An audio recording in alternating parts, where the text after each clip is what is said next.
Hello, hello. Um, so there were just a few misconceptions that I wanted to go ahead and clear up even before our faculty meeting tomorrow that I'm hoping will lay to rest some concerns and also help you guys as you start to finish up your activities for the back to school bash. The first is that our ladies in the cafeteria are going to need the folders moved out of the cafeteria so that they can start to prepare lunches for Wednesday. So please go ahead and when you get in, get those folders out of the cafeteria if they've not already been collected. I think a good many of them have been collected already. The second thing that I wanted to kind of share with you all, sorry. It's live TV.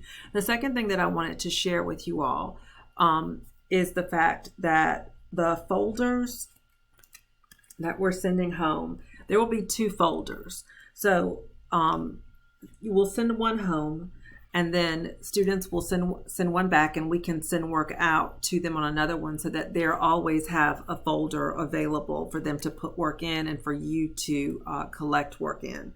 So you can see that these are the folders. For many of those folders, I've gone ahead and dropped in a copy of the remote learning plan. I've put that on the left side where it says keep at home. So that this is just the large document that I've shared with parents when we had our virtual meetings. And you can see that it's rather extensive. It's like a 20-page document. So this is for the student to take home and keep. I've also shared for the high school students a template of their schedule that advisors are going to use that first day in their meetings with their students. Now, guys, we're going to have the kickoff meetings for classes that are conducted by either the homeroom teacher or the advisors August 5th. After that, you'll not have another required scheduled live class until the 17th. So please make sure that you're aware of that you don't necessarily have live classes in between, even though you might have to support some students and families individually and maybe even in small groups in between. I'll talk a little more about this. This is the checkout list that I just made for the high school. So there are some things that are pertinent to everybody that I do want to kind of go over. So regardless of what level you're teaching, you'll want to make sure that you let parents and students know when and how to meet you that first day, that very first class. They need to know how to log in and what time they need to log in. Middle school has done a really great job of this, kind of explaining who logs in when during that first day. You don't have to start at 8 o'clock in the morning, even though you could. And you'll want to thoroughly, especially with middle and high school, go over that remote learning document for elementary school students. You'll want to make sure that you go over that document with their parents and really make it age appropriate for them. I'm working on a PowerPoint right now that hopefully I'll be able to share out that really just hits the major points of the document so that you're not having to cover like this 20-page document. I'm hoping to have that finished for you. Make sure that you familiarized yourself with the schedules, because if you're not exactly clear on when you're supposed to do these things, then students won't be clear either. So make sure that you're clear on those things. Again, this is the high school facing checklist, so yours may vary. At the kickoff meeting, welcome students back, do an icebreaker, take attendance. And then it goes through and tells you what to do with students, which pages on the document to reference. I would go ahead and click open that document. There's a link to it as you start to reference these pieces, just to make sure that you're really familiar with it. And it wouldn't hurt to read over the document prior to your first day sessions. Make sure that you review with students and remind them that they have a calendar that lets them know when things are happening. They have a calendar with lunch on it. When the live sessions start on the 17th, they have a calendar that tells them where when different documents are due, when they're going to meet with their mentor. So all of that is in the student-facing calendar on page 4 of the remote learning document. As you scroll down and you review, this piece is particularly important. Please make sure that you let them know that they need to sign and have their parents sign that remote learning contract.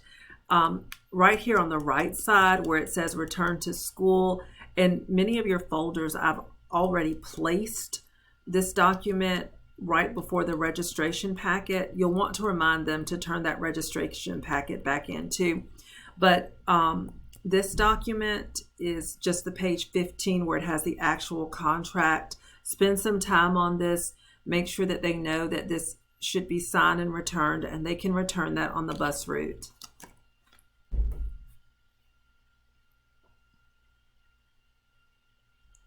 Again, explain to them for the next week. They will not necessarily be meeting with all their teachers live. They may have some sessions just depending on if there's some clarification needed. And I'll go through some exceptions to this as well. So after the meeting, you're going to report any student who was not present for that first session. You're going to send that link, or I'm sorry, that list to myself and to Miss Peschel, Dr. Jones, and Miss Seals, and you're going to tell their teachers as well, hey, Sharita didn't show up to the first day of classes. I want you to reach out. I'm reaching out. What you'll need to do is when you make contact with that student, schedule some time to meet that student back on Teams or back in Zoom so that you can do all those first day activities with students again. So you're going to go back over the plan just like you did. So if you have a couple of students that are out, try to schedule them together so you don't have to do that separately. If there are students that are still unclear or parents that are still unclear about the scheduling, please make sure that you as the advisor or the homeroom teacher schedule some time with the parents and the students to get real clear on those schedules. And if I can draw your attention back up, I did forget to mention this, but this is very important. Let me look through this.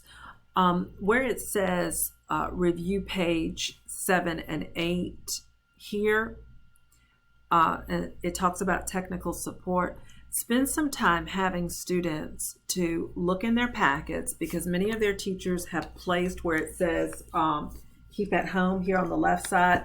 Many teachers have gone ahead and placed their individual, I don't have anything back here, their individual information on how to access platforms. Spend some time having students go ahead and access those platforms, and please have them let you know if they're not able to access PowerSchool, IXL, the HMH products.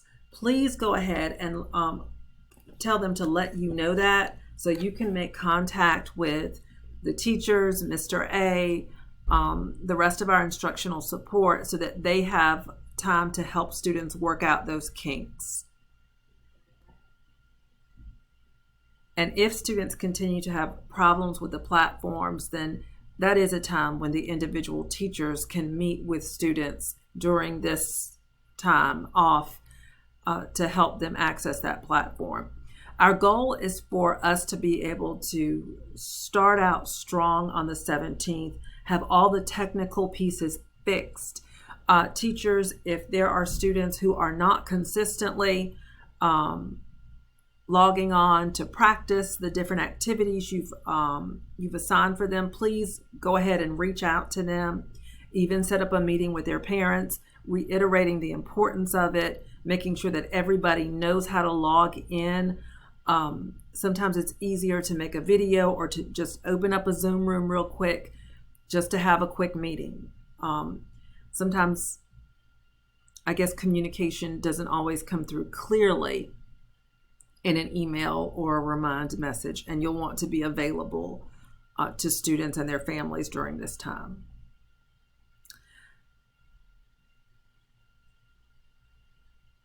These are the materials that high school teachers will need. So we've got an attendance form that you'll keep. I may do a quick template for that. We also have the document that I've shared, the scheduling, and I've also created templates again if a student is absent and doesn't get their folder or something happens, but they still need to work out their individual schedule, then there are templates to help them do that, but they'll need to access those templates virtually. Again, same templates are behind, for high school students, are behind the other document, the remote learning document. So I did give them a schedule that they can actually write on and amend if there's something wrong. Okay. Last but not least, I'm working with Ms. Eccles to make sure that advisors have copies of their students' schedules again, so that if there's any discrepancy there, we can go ahead and iron that out within the first week. This is our week to really help students access the platforms, get the screeners out of the way, do a few practice activities, connect with their advisors, and from there we should have a pretty smooth launch. So thank you so much for your time. I hope this helped to clear up some misconceptions. And if there's anything else, please do not hesitate to reach out to me. Also, we will have that faculty meeting tomorrow morning at 9 a.m. And if you have some questions, you can also ask them there. Thank you so much. Have a great day.